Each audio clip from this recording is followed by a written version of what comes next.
Good morning friends. पिछले lecture में अभी हमने देखा था कि लॉज ऑफ मैकेनिक्स समझ लिया था। अब ये क्या है, रिजोल्यूशन ऑफ फोर्स। ठीक है, ये एकदम वेरी वेरी इंपॉर्टेंट चीज़ है, क्योंकि जब भी हम कोई भी न्यूमेरिकल सॉल्व करेंगे आपको रिजोल्यूशन ऑफ फोर्स एकदम काम आएगा ही आएगा न्यूमेरिकल्स के में। ठीक है, या आगे भी हम फिर से जब इसको एनालिसिस करेंगे ब्रॉड केस में, तो फिर आपको एकदम कॉन्सेप्ट समझने में, मान लो सबसे पहले अगर मैं ABCD आपको बता दूं, उसके बाद मैं लेटर्स बताऊंगा, तब मैं आपको वर्डिंग सिखाऊंगा, तब मैं आपको सेंटेंस सिखाऊंगा, तब जा करके ए से। उसी तरह से अभी मैं आपका क्या कर रहा हूँ, पिलर मजबूत कर रहा हूँ। समझते जाओ, ये तो आज का लेक्चर तो बहुत ज़्यादा ही इंपॉर्टेंट है। क्लियर है? आइए समझते हैं। तो सबसे पहले रिजोल्यूशन ऑफ फोर्स क्या होता है, फोर्स क्या होता है, ये तो मैंने लिख दिया, जो आम लोग लिखते हैं, समझेंगे इसको। फोर्स क्या होता है, which can change the position of any body. अगर कोई भी बॉडी है, उस बॉडी के ऊपर किसी कारणवश अगर उसका पोजीशन चेंज होता है, पोजीशन भी कह सकते हो या उसका स्टेट भी कह सकते हो आप, सबसे अच्छा स्टेट ही रहता है, लेकिन चलो पोजीशन भी ठीक है, स्टेट। मगर उसका स्टेट या पोजीशन चेंज हो जाए, तो जिसके कारण उसका पोजीशन या स्टेट चेंज हो जाता है, उस कारण को हम कहते हैं फोर्स है। ठीक, ये यहाँ है, मैंने कहा कि भाई ये अभी यहाँ था, अब इसको मैं इस तरह से यहाँ कर दिया। किसके कारण हुआ ये? मैंने इस उंगली से क्या किया, इसको ठेल दिया। इसका मतलब मैंने इस उंगली से इसके ऊपर फोर्स लगाया, समझे? तो मैं ठेलना तो ठेठ भाषा हो गया, लेकिन हम लोग जब मैकेनिक्स पढ़ रहे हैं तो क्या होगा इसके अंदर, फोर्स कहेंगे इसको। तो जिसके कारण चेंज हुआ उसी को फोर्स कहते हैं। दूसरा रिजोल्यूशन क्या होता है, different component having single resultant. बहुत सारे कंपोनेंट्स हैं, उसका एक ही रिजल्टेंट होगा, उसको कहेंगे क्या, रिजोल्यूशन। बोलोगे सर समझ ही नहीं आया, आज समझते हैं। ये तो समझ ही गए होगे, इसको समझ जाते हैं। मान लो कि एक नदी है, इस नदी के ऊपर एक बोट है। क्या है ये? बोट है। इस किनारे पे तुम खड़े हो, इस किनारे पे तुम्हारा दोस्त खड़ा है, अब बोट यहीं पे है और इसके अंदर पानी भी है। ठीक है, बोट क्या करना है, कोई नदी में उतरना चाहता नहीं है, कहता है भाई चलो ऐसा करते हैं, बोट को उधर ले जाना है तो यहाँ एक रस्सी बांध दो और यहाँ पे एक रस्सी बांध दो, और इस रस्सी को जैसे ही बांध करके यहाँ पर जो ए है इसे पकड़ लिया, और एक रस्सी को यहाँ पकड़ लिया जो बी यहाँ खड़ा था, और क्या किया कि ये ए जो है इस साइड खींच रहा है इसको, बी इस साइड खींच रहा है। तो जो बोट है वो किस साइड जाएगा, बोट तो इस साइड ही जाएगा ना। जब दोनों उस साइड, ये इधर मूव कर रहा है, ये इधर मूव कर रहा है, इसका मतलब ये इस तरह से फोर्स लगा रहा है, इधर से फोर्स लगा रहा है, बोट इधर चला जाएगा। जैसे ही बोट इधर गया, ठीक है, तो जो बोट इधर गया, तो कोई भी चीज़ अगर चेंज कर रहा है अपने पोजीशन को, पहले यहाँ था, बोट अब यहाँ आ गया, ठीक है, बोट अब यहाँ आ गया, तो अपने पोजीशन को उसने चेंज कर दिया। पहले यहाँ था, अब यहाँ आ गया, तो हम क्या कहेंगे, इसके ऊपर पोजीशन चेंज हुआ है, इसका मतलब फोर्स अप्लाई हुआ होगा। इसका मतलब ये यहाँ से यहाँ गया है तो फोर्स इधर ही लगा होगा। तो जैसे ही फोर्स इधर लगा तो समझ जाओ इसके ऊपर एक फोर्स लगा है F। तो ये जो F फोर्स लगा है, क्या रियल में कोई यहाँ पे फोर्स लगा रहा था क्या? नहीं लगा रहा था। फोर्स रियल में कहाँ लग रहा था? रियल में फोर्स लग रहा था यहाँ और यहाँ।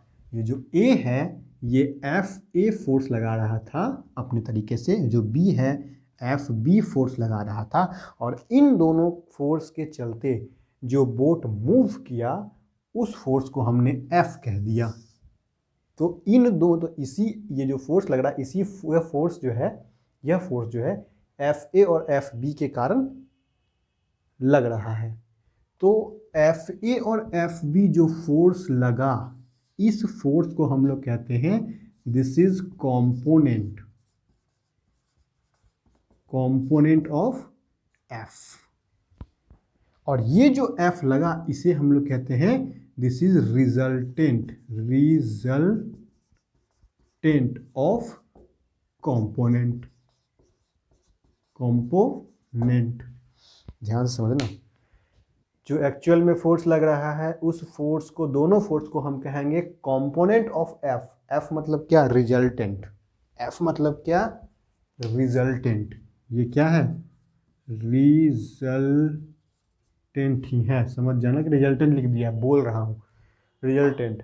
लेकिन जो F है इसको क्या कहेंगे? रिजल्टेंट। रिजल्टेंट तो है ही, लेकिन किसका रिजल्टेंट? ऑफ कंपोनेंट्स, क्योंकि इसके दो कंपोनेंट है। कहने का मतलब है यह F, ये और ये दोनों फोर्स को मिला करके यह F जनरेट हुआ है, इसलिए इन दोनों को कहेंगे, ये कंपोनेंट है जिधर मूव कर रहा है उसे कहेंगे यह रिजल्टेंट फोर्स है, और इस प्रोसेस को हम लोग कहेंगे दिस इज रिजोल्यूशन। इसको हम लोग क्या कहते हैं? रिजोल्यूशन कहते हैं। आप समझ गए होंगे। Different components having single resultant, अलग अलग कंपोनेंट के सिंगल रिजल्टेंट हो तो उस प्रोसेस को हम लोग कहते हैं रिजोल्यूशन। क्लियर है? क्लियर हो गया होगा। चलिए अब इसको हम डायग्राम पे ड्रॉ कर देते हैं। इसके पहले वाले लेक्चर में, जो फर्स्ट वाला लेक्चर था, उसमें आपने देखा था कि भाई अगर कोई बोट है तो उस बोट को हम आइडियलाइजेशन कर देते हैं, और आइडियलाइजेशन करने के बाद इस बोट को हम बोट ना मान के एक पार्टिकल मान लेते हैं। तो इस बोट को हम एक पार्टिकल यहाँ पे क्या किया? दर्शा दिया, ये बोट है आइडियल केस में। अब जब फोर्स इधर लग रहा है, एक फोर्स इधर लग रहा है, तो बोट के ऊपर फोर्स लग रहा है, तो हम क्या मानेंगे? इस पार्टिकल के ऊपर फोर्स लग रहा है, क्योंकि इस बोट को तो हमने पार्टिकल मान लिया है। किस लिए? क्योंकि मैकेनिक्स में हम आइडियलाइजेशन का ही यूज करते हैं। तो देखो अब इस बोट के ऊपर इधर एक फोर्स लग रहा है, क्या? F of A। इधर एक फोर्स लग रहा है, क्या? F of B। और इसका रिजल्टेंट क्या? इधर ये F। तो बात समझ में आया कि ये कंपोनेंट्स, ये रिजल्टेंट। क्लियर है? अब ये आप समझिए, जहाँ जहाँ मैं एक पॉइंट दूंगा 3-4 ठो कंपोनेंट निकाल दूंगा, समझ जाना कि ये एक पार्टिकल है। रियल केस में ये एक बहुत बड़ा बॉडी होगा, एक पार्टिकल से बहुत सारा फोर्स निकल रहा है, इसे हम लोग क्या कहेंगे कि भाई ये जो है रिजोल्यूशन है। मतलब किसी एक फोर्स के बहुत सारे, अभी यहाँ तो 2 कंपोनेंट है, ठीक, लेकिन बहुत सारे कंपोनेंट भी हो सकते हैं, इनफाइनाइट कंपोनेंट हो सकते हैं, लेकिन हमें पढ़ना है मेनली 2 कंपोनेंट के बारे में। ठीक, किसी भी एक फोर्स के 2 कंपोनेंट होंगे, ये तो जनरल हो गया। ठीक, लेकिन चलो इसको मैं बताता हूँ इसके बाद।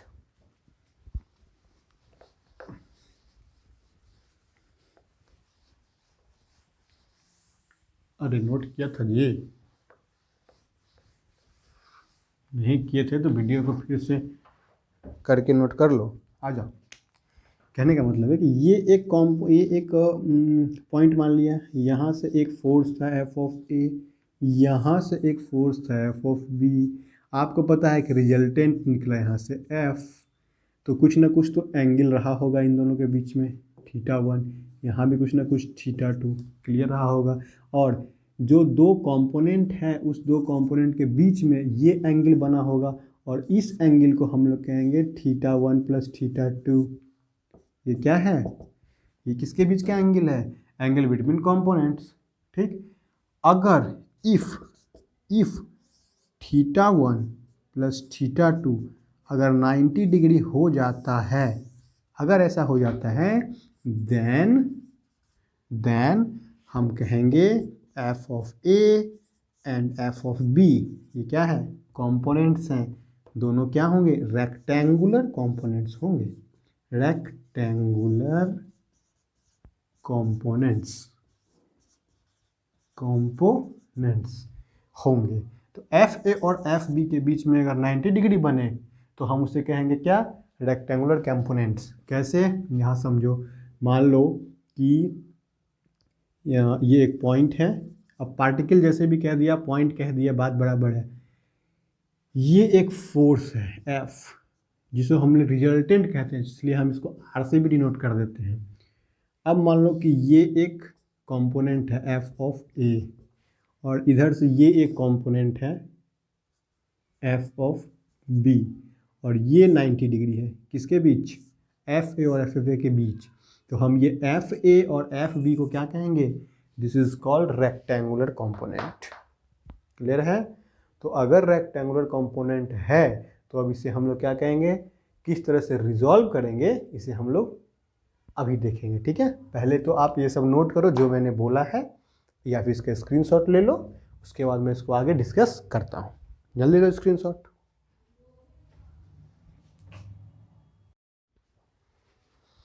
आइए, अभी हम लोग देख रहे थे कंपोनेंट्स, है ना। तो देखो अभी मैंने क्या बताया, अब यहाँ से स्टार्ट हो जाओ, अब यहाँ से फालतू बकवास नहीं, एकदम टू द पॉइंट बोलेंगे, एक एक चीज़ बोलेंगे, ध्यान से सुनना, सब समझ में आएगा।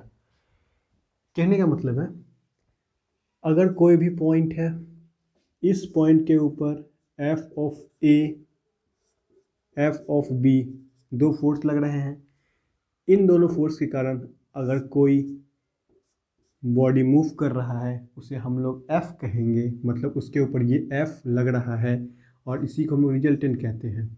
अगर ये बॉडी ए है तो हम ये कहेंगे इस ए के ऊपर ये एफ फोर्स लग रहा है, ना कि हम ये कहेंगे कि इस ए के ऊपर एफ ए एफ बी या एफ लग रहा है, ऐसा कुछ नहीं।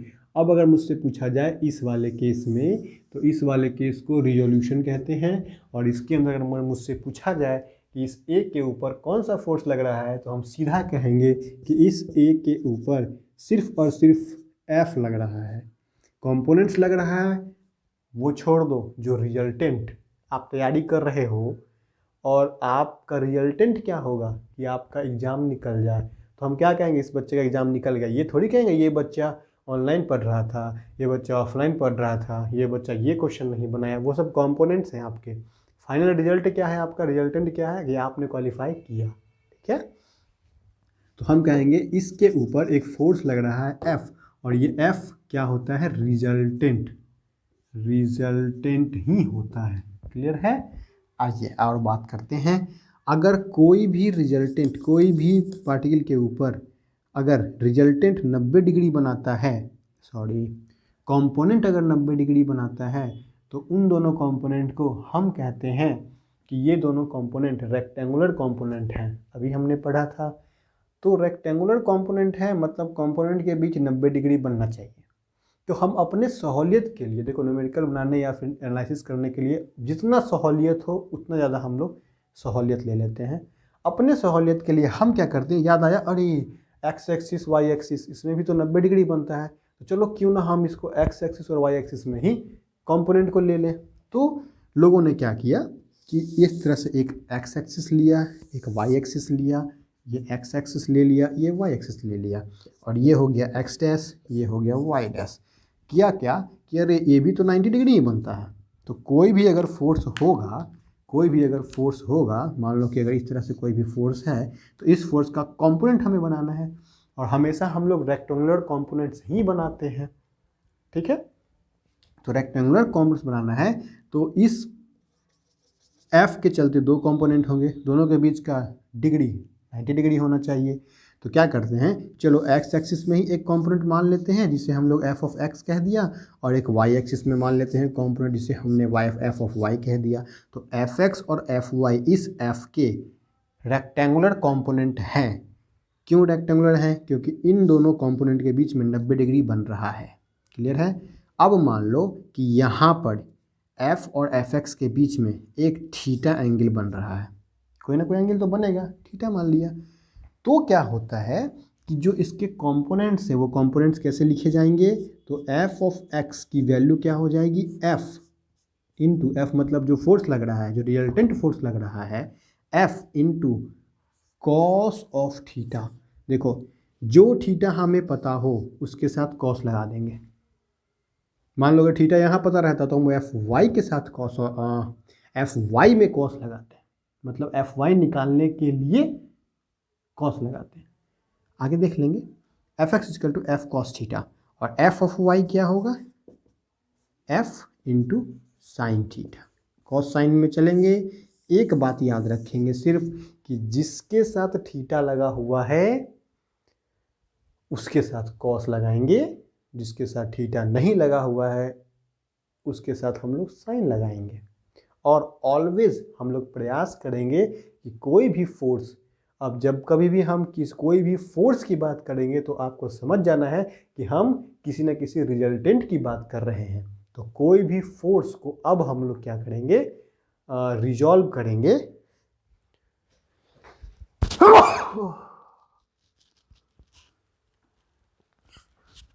हाँ, तो रिजॉल्व करेंगे एक्स एक्सिस और वाई एक्सिस के ऊपर। ठीक है, इसका कहने का मतलब एक और हो गया कि अगर इसी के ऊपर एक्स एक्सिस के ऊपर ही कोई फोर्स है तो हमें उसे रिजॉल्व करने की आवश्यकता नहीं पड़ेगी। ये तीन चीज बातें हैं। तीन बातें क्या क्या हैं, नोट करो, अभी नोट करो। पहला चीज, जिसके साथ थीटा लगा हो उसके साथ कॉस लगाएंगे, गांठ बांध लो दिमाग में। दूसरी बात, जब कभी भी कोई भी फोर्स के बारे में बात किया जा रहा है तो समझ जाओ कि वह फोर्स नहीं है, वह रिजल्टेंट है और उस फोर्स को हमें कंपोनेंट में तोड़ना पड़ेगा। दूसरी बात हो गई। तीसरी बात, जब कभी भी हम लोग कंपोनेंट में तोड़ेंगे तो उसे हम कोशिश करेंगे कि एक्स एक्सिस और वाई एक्सिस में ही तोड़ें। क्यों? क्योंकि कंपोनेंट तो हमेशा दोनों के बीच में 90 डिग्री बनना चाहिए और 90 डिग्री हमेशा एक्स एक्सिस और वाई एक्सिस के बीच में होता है, इसलिए हमें तोड़ने में आसानी हो जाती है। तीन बातें लिख लिए। चौथी बात लिखो कि अगर कोई भी फोर्स, इसका मतलब कोई भी रिजल्टेंट अगर हमें दिया हुआ है कि वह एक्स एक्सिस पर ही काम कर रहा है या वाई एक्सिस पर ही काम कर रहा है तो हम उसके कंपोनेंट्स को नहीं तोड़ेंगे, मतलब तोड़ने की कोई आवश्यकता नहीं होगी। क्लियर है? चार बातें हैं, नोट कर लो। ये चारों बातें आपका न्यूमेरिकल सॉल्व करने में 100% सहायता करेगी। ओके, चलिए ये देख लिया। चलो अब हमने क्या कहा अभी आपको बाबू, जहाँ पे कॉस लगा रहे हैं, जहाँ थीटा मुझे मिले वहीं कॉस लगाना है। तो ध्यान से देखो, इसी केस को ले लेता हूँ एक बार। जैसे मैं एक बार और कह दूँ कि हाँ भाई ये है एक्स एक्सिस, ये है वाई एक्सिस, अब हमेशा यही करूँगा। ये यहाँ पे एफ लग गया फोर्स। तुम्हें पता है इसके दो कंपोनेंट होंगे, एक तो ये पहला कंपोनेंट होगा एफ ऑफ एक्स, दूसरा कंपोनेंट होगा एफ ऑफ वाई। इस बार हमें ये दोनों के बीच का एंगल पता था, इस केस में क्या है, हमें इन दोनों के बीच का एंगल पता है, ये थीटा है। तो इस केस में क्या होगा, एफ ऑफ एक्स निकालना है जो कि कंपोनेंट है एफ के, एफ ऑफ वाई निकालना है जो कि कंपोनेंट है एफ के। अब ध्यान देखो, कॉस किसके साथ लगेगा, साइन किसके साथ लगेगा। एक बात अभी आपने लिखा, जिसके साथ थीटा है उसी के साथ कॉस लगा दो। ठीक है, जिसके साथ थीटा उसके साथ कॉस लगा दो।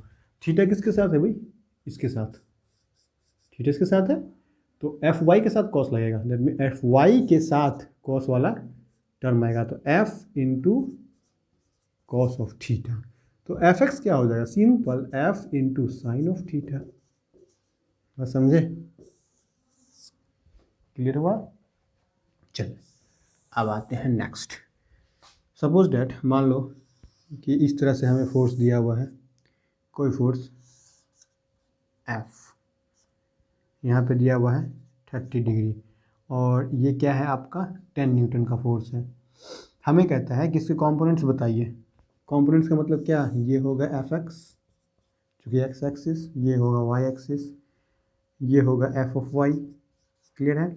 तो हम क्या करेंगे, एफ ऑफ एक्स क्या लिखेंगे, एफ एक्स लिख रहे हैं, एक्स के साथ हमें थीटा दिया हुआ है तो थीटा अगर दिया उसके साथ क्या लगाएंगे, कॉस लगा देंगे। तो F into cos of 30 degree, कहने का मतलब एफ का वैल्यू कितना 10 कॉस 30। कॉस 30 क्या होता है 1/2, तो हो गया 5 न्यूटन। 5 न्यूटन क्या हुआ, कॉम्पोनेंट्स हो गए। किसके कॉम्पोनेंट्स हो गए, एफ एक्स के कॉम्पोनेंट्स हो गए। अभी कुछ चीज़ें मैं आपको प्रूफ करने वाला हूँ, वो ध्यान से देखना। एफ एक्स के कॉम्पोनेंट्स हो गए। अब यहाँ से देखो एफ ऑफ वाई का कॉम्पोनेंट्स क्या होगा, एफ साइन ऑफ 30 डिग्री।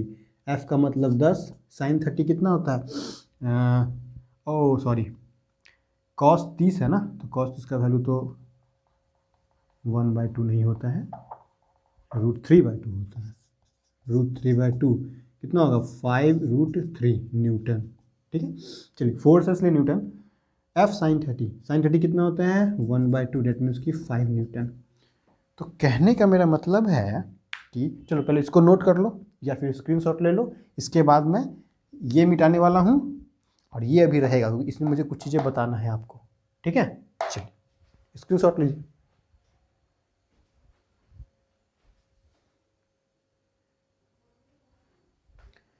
चलिए आपने स्क्रीनशॉट ले लिया होगा। अब आइए देखते हैं, ध्यान से देखो कि ये fx है, ये fy है। इसको मैं फिर से यहाँ बनाता हूँ। मैंने क्या कर दिया, इस तरह से जो भी डायग्राम था उसे बना दिया। ये क्या है, आपका रिजल्टेंट फोर्स है। ठीक है, F क्या था, चलो F क्या था, F तो मुझे पता है कि 10 न्यूटन का था। अब मैं क्या करता हूँ ना कि जो हमारा फॉर्मूला निकला है, जो हमारा आंसर निकला है, उसको मैं वेरीफाई कर देता हूँ। वेरीफाई का मतलब कि अगर ये F है, अगर ये F है तो ये एंगल कितना था, 30 डिग्री दिया हुआ था। इधर क्या होगा, f ऑफ x, इधर क्या होगा, f ऑफ y। तो जब हम लोग पैरेललोग्राम पढ़ेंगे, मतलब पैरेललोग्राम लॉ पढ़ेंगे, तो हम लोग ये सीखेंगे कि कोई भी फोर्स को हम उसको पैरेलली कहीं भी शिफ्ट कर सकते हैं। तो ये जो एफ वाई यहाँ है उसको मैं पैरेलली शिफ्ट कर देता हूँ। कहाँ शिफ्ट कर रहा हूँ, इस एफ वाई को मैं पैरेलली यहाँ शिफ्ट कर दिया इस तरह से, और ये वाला एक्स यहीं पे रहा। ठीक, तो अब ये एफ वाई यहाँ आ जाएगा, इसको पैरेलल शिफ्ट कर दिया। एफ एक्स ये है। एक बात बताइए, ये जो एफ है, ये एफ क्या है, ये एफ एक्चुअल में ये नहीं, एफ एक्चुअल में ये है। ये क्या बन गया, एक राइट एंगल ट्रायंगल का ये फॉर्मेशन कर चुका है। इसको मैं ऐसे बनाता हूँ, ऐसे। यही तो राइट एंगल ट्रायंगल का फॉर्मेशन है, सिंपल। मतलब एफ एक्स की वैल्यू कितनी दी हुई है, 5√3, 5√3, मतलब कि ये आपका 5√3 हो गया। अच्छा, एफ वाई कितना दिया हुआ है, 5 न्यूटन दिया हुआ नहीं, मतलब जो हमने निकाला था ये कितना होगा, 5 न्यूटन। मैं क्या कर रहा हूँ, पहले मुझे ये दिया हुआ था, मैंने ये निकाल लिया। अब मैं क्या कर रहा हूँ, अब मैं ये देख रहा हूँ कि क्या मैंने जो ये दोनों निकाला है मैकेनिक्स का लॉ को यूज करके, क्या ये वही आता है या नहीं आता है। तो ये हो गया। अच्छा, यही तो आपका f था। अच्छा, ये f क्या हो जाएगा, चूँकि यहाँ पे 90 डिग्री है तो f क्या हो जाएगा भाई, under root this square plus this square. जब इसका स्क्वायर करोगे तो 25 और √3 का स्क्वायर 3, तो 25 या 75 यहाँ आ जाएगा, और इस 5 का यूज करोगे तो 25 यहाँ आ गया, मतलब √100। इसका मतलब 10 न्यूटन। तो देखो ये क्या है, 10 न्यूटन f, और f हमारा क्या था, 10 न्यूटन दिया हुआ था। इसका मतलब ये वेरीफाई हो गया। क्लियर है, चलिए इसको नोट करें या फिर स्क्रीनशॉट ले। इसके बाद मैं एक और चीज़ आपको बताता हूँ।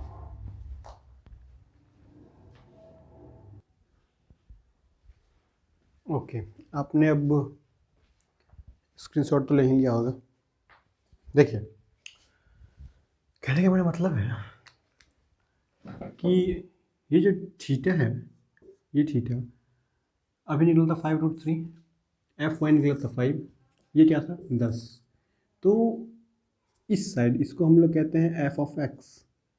ठीक है, एफ ऑफ एक्स क्या होगा भाई, एफ जिसके साथ एंगल है, ये 30 डिग्री था, जिसके साथ एंगल है उसके साथ क्या लगाएंगे, कॉस।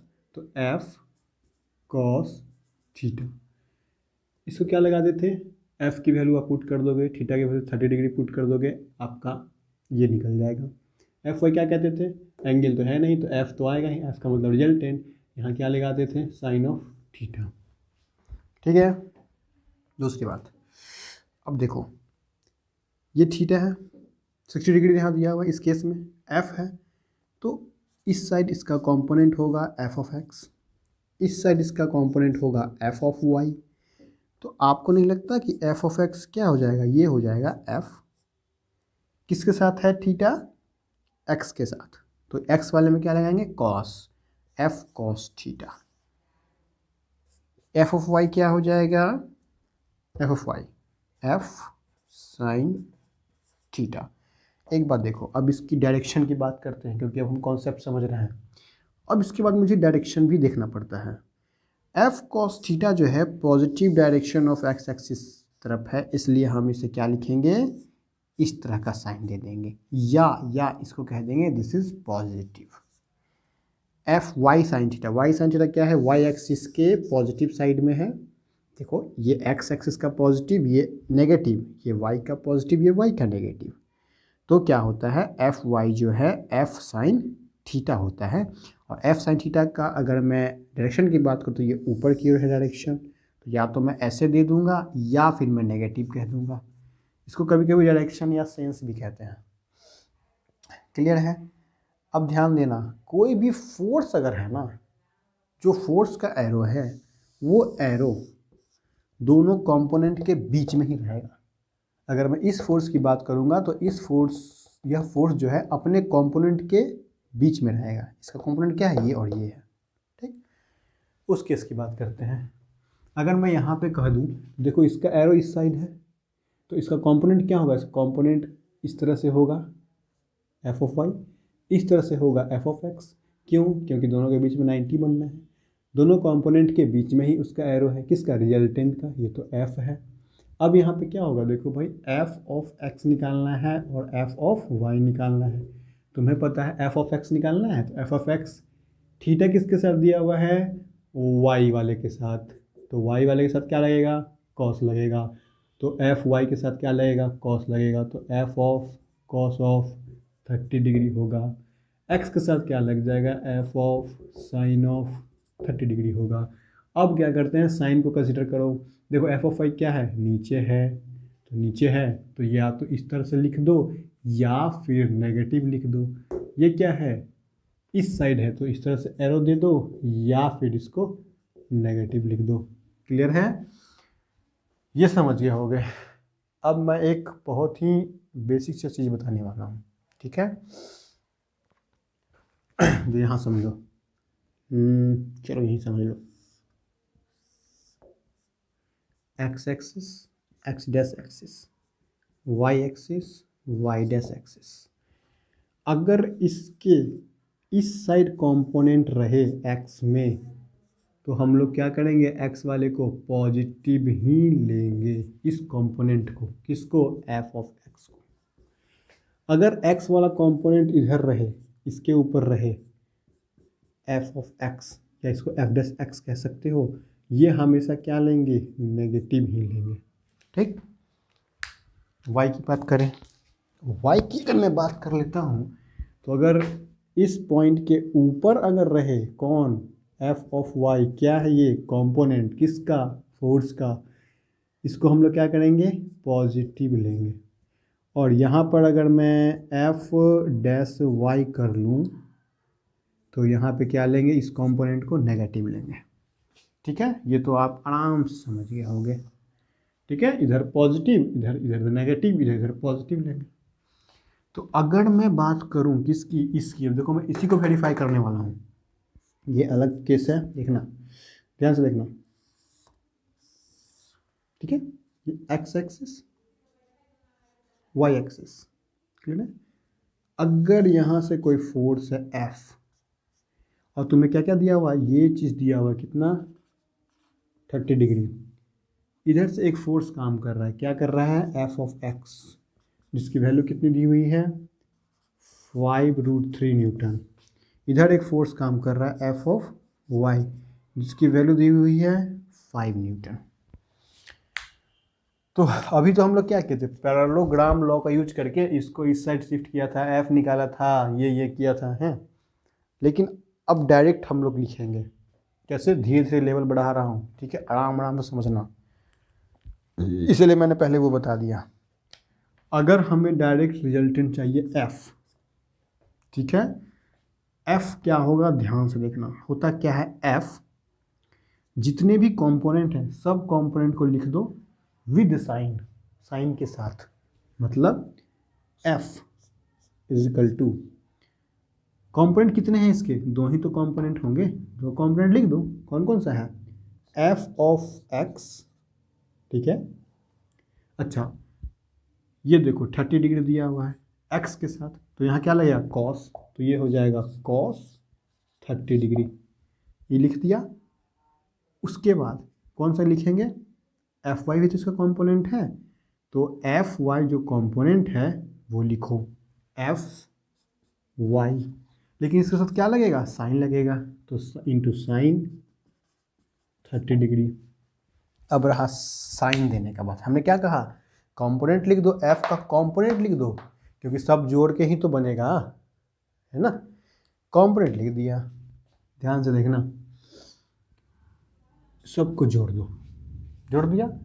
लेकिन एक चीज़ अभी तक नहीं किए हम लोग, क्या, कंपोनेंट का साइन नहीं दिए हैं, है ना। साइन नहीं दिए हैं मतलब भाई ये जो fx cos 30 है ये किधर है, देखो पॉजिटिव साइड में x में है, तो हम इधर क्या लिखेंगे, इसको हम लोग, ये f ही तो लिख रहे थे, इसको पॉजिटिव के साथ लिखेंगे।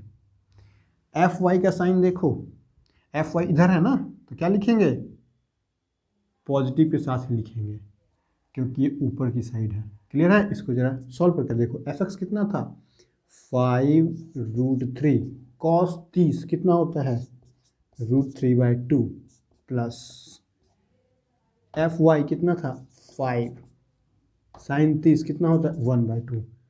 कैलकुलेट करो, 3 5 या 15, 15/2 हो गया ये, प्लस 5/2 हो गया ये, कितना हो गया 20/2, यानी कि 10 न्यूटन। ये क्या आया, ये तो एफ ही आया 10 न्यूटन। वेरीफाई हो गया, देखो 10 न्यूटन ही आना था। ठीक है, ये तो सिर्फ 2 कंपोनेंट की बात हुई। बहुत सारे अगर फोर्स रहेंगे तो उस कंपोनेंट को लिखना अभी मैं बताऊंगा। क्लियर है। चलिए नोट कीजिए या फिर स्क्रीनशॉट लीजिए इसका, जल्दी करें।